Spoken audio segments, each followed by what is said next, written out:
राधे राधे मेरे प्यारे भाइयों बहनों माताओं व बंधुओं। संस्कार की बातें चैनल में आपका स्वागत है। बंधुओं, आज मैं आपके लिए लाई हूँ सोमवती अमावस्या की कथा।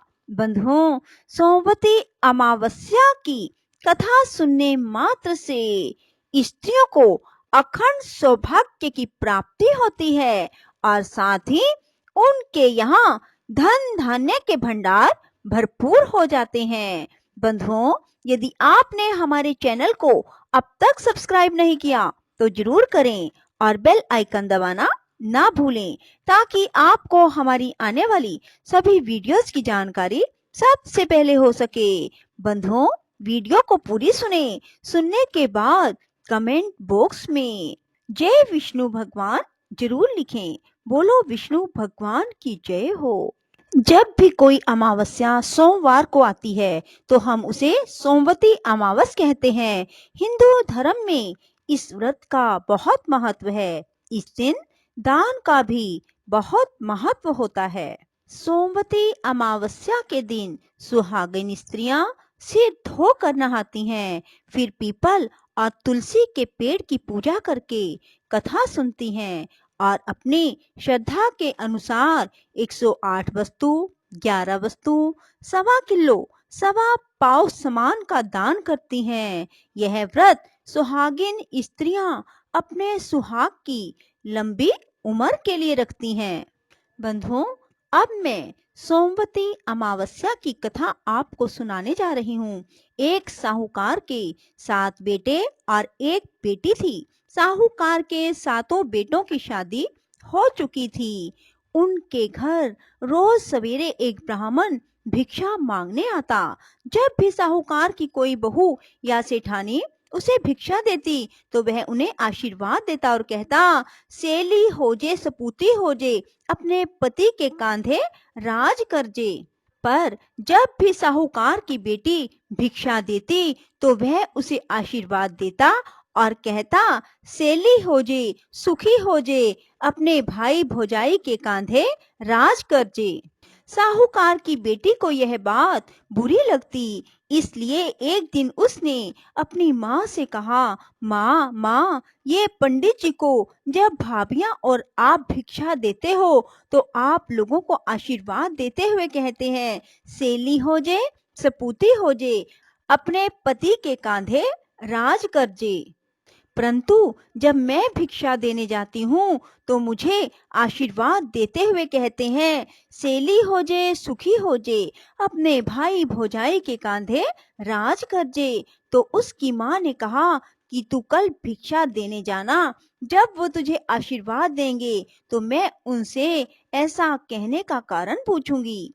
अगले दिन पंडित जी जब भिक्षा देने आए तो माँ ने बेटी को भिक्षा देने भेजा और जब पंडित जी ने आशीर्वाद दिया तो उसकी माँ वहां आ गई और पंडित जी से कहने लगी कि आप इसे ऐसा आशीर्वाद क्यों दे रहे हो।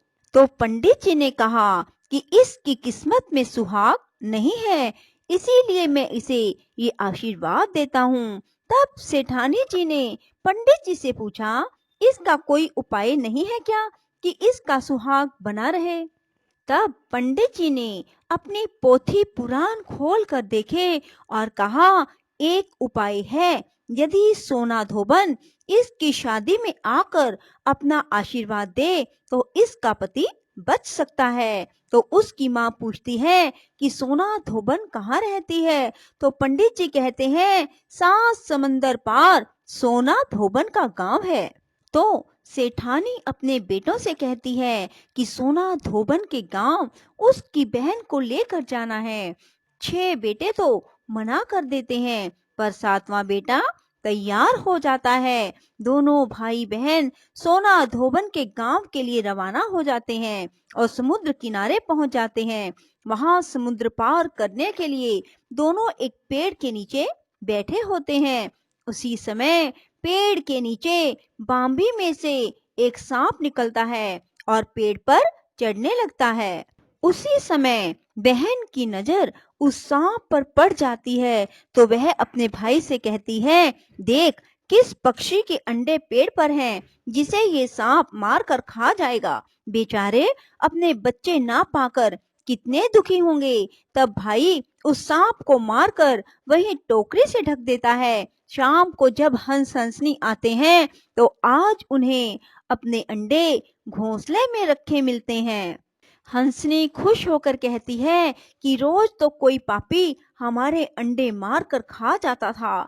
तब वह बहन उनसे कहती है, वह उन्हें टोकरी के नीचे पड़ा सांप दिखाती है कि रोज यह सांप आपके अंडे खा जाता था, आज हमने उसे मार दिया। इससे हंस हंसनी बहुत खुश होते हैं और उन्हें अगले दिन अपनी पीठ पर बैठाकर समुद्र पर सोना धोबन के गांव में छोड़ देते हैं। इस तरह कई दिन तक चलता रहा। सोना धोबन का बहुत बड़ा परिवार था जिसमें उसके बेटे बहुएं सब साथ में रहते थे। साहूकार का बेटा बेटी भी गांव में एक घर लेकर रहने लगे। रोज रात को साहूकार की बेटी सोना धोबन के घर जाती और खाना पानी, बर्तन साफ करना, कपड़े धोना, चक्की पीसना सब काम करके सुबह होते होते अपने घर आ जाती थी। इस तरह कई दिन तक यह सब चलता रहा। एक दिन सोना धोबन ने अपनी बहुओं से पूछा, आजकल तुम्हारी लड़ाई क्यों नहीं होती, कोई आवाज ही नहीं आती। तो सब बहुएं बोली, हमें सारा काम किया हुआ मिल जाता है तो हम क्यों झगड़ें।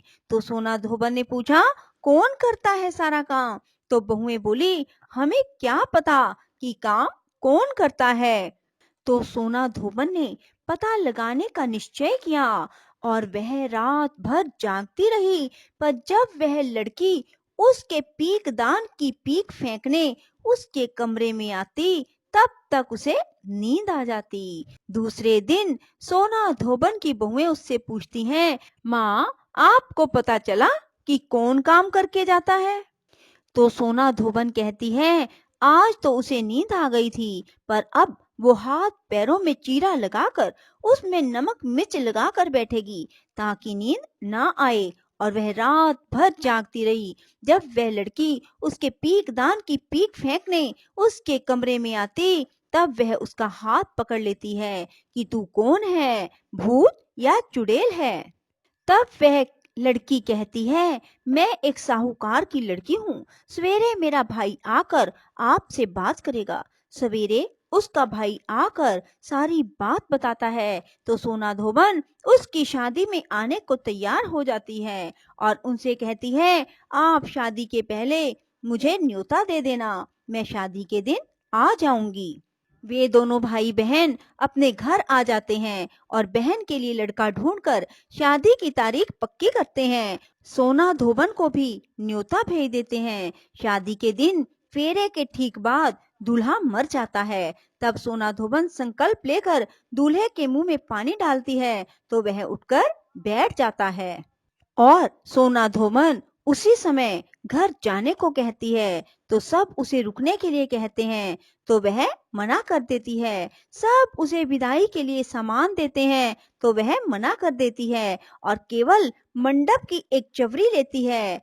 अगले दिन सोमवती अमावस होती है। सोना धोबन समुद्र किनारे ही सोमवती अमावस्या की पूजन करती है।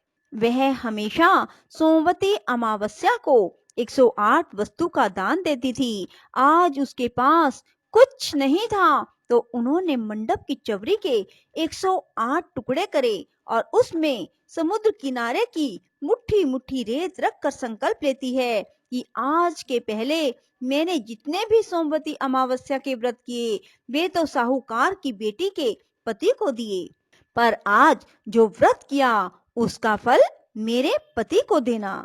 और बहुत से ब्राह्मण जिनको सोना धोबन दान देती थी वह सब वहीं आ जाते हैं और उससे वहीं दान लेते हैं। पर कुछ लोग रेत और चवरी का टुकड़ा देकर उसे वहीं फेंक देते हैं और कुछ सीधे साधे लोग उसे भी ले जाते हैं। घर जाकर वो सब सोना और हीरे बन जाते हैं। जो उसे फेंक देते हैं वे पछताते हैं कि उन्होंने इसे क्यों फेंक दिया।